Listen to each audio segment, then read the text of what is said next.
Salut, c'est Sarah, ça dit quoi? Bon, désolé, j'ai un peu la voix abîmée ce matin. Là, ça chante particulièrement bien ce matin.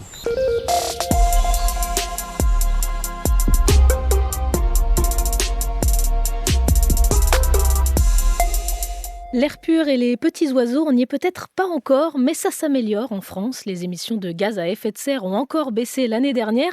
C'est déjà une bonne nouvelle, mais autre nouveauté, cette baisse s'accélère par rapport à 2022, 5,8% d'émissions en moins en 2023.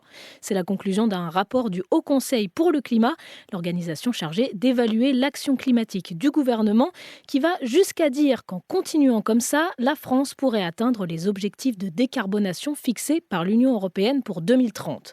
Ce rapport, mon collègue de France Info, Boris Allier, l'a lu. Il t'explique les points positifs, mais aussi les négatifs, puisqu'il y en a. On peut noter des avancées dans le secteur des transports et de l'industrie, mais d'autres s'en sortent moins bien. L'agriculture, notamment, deuxième émetteur de gaz à effet de serre, marqué par un recul de l'action publique climatique. Attention aux forêts aussi qui se dégradent alors qu'elles sont bien utiles pour capter le CO2. La France a pour objectif de devenir neutre en carbone d'ici 2050. Pour le coup, selon le Haut Conseil pour le climat, il va falloir accélérer pour y arriver. C'est très urgent. Une autre baisse assez spectaculaire, le nombre d'homicides liés au trafic de drogue à Marseille qui a diminué de 70% depuis le début de l'année. Deux gangs rivaux se battent pour le contrôle du trafic de stupéfiants et l'un, DZ Mafia, a pris le dessus sur l'autre, baptisé Yoda. C'est une des explications de cette baisse. Une autre, c'est l'action de la police qui a démantelé en priorité ces derniers temps les équipes de tueurs à gages. On s'arrête en région parisienne, ce matin à Courbevoie précisément, où 3 adolescents de 12 et 13 ans ont été mis en examen. Ils sont accusés d'avoir violé une jeune fille juive de 12 ans le week-end dernier. Je définirais ça un peu comme de l'innommable, quoi. S'attaquer à une petite gamine de 12 ans, l'horreur.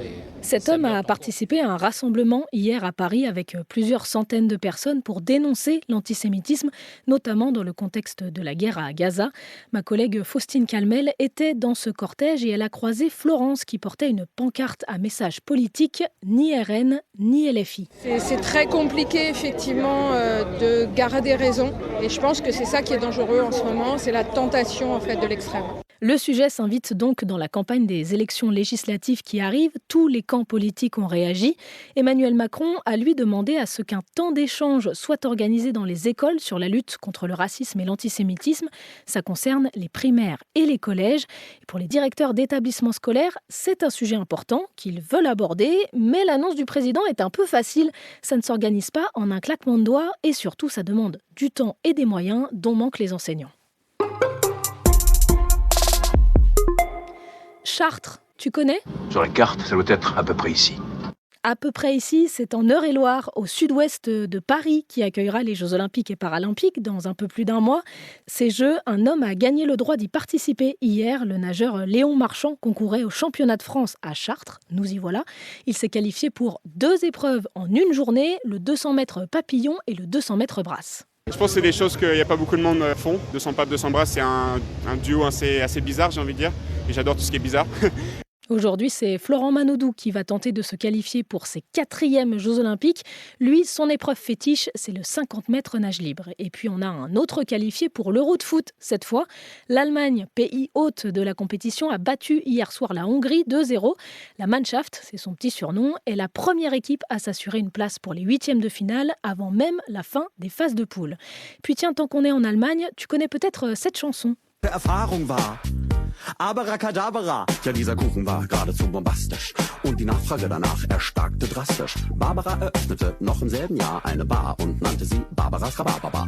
Postée en décembre 2023, elle cumule près de 10 millions de vues sur YouTube, 105 000 vidéos et une choré sur TikTok qui l'a fait buzzer ces dernières semaines. Barbaras Rhabarberbar, c'est le nom de la chanson. Traduction, le bar à rhubarbe de Barbara en allemand. C'est ce qu'on appelle un virlangue. Ce sont ces phrases difficiles à prononcer, comme les chaussettes de l'archiduchesse sont-elles sèches ou archi-sèches.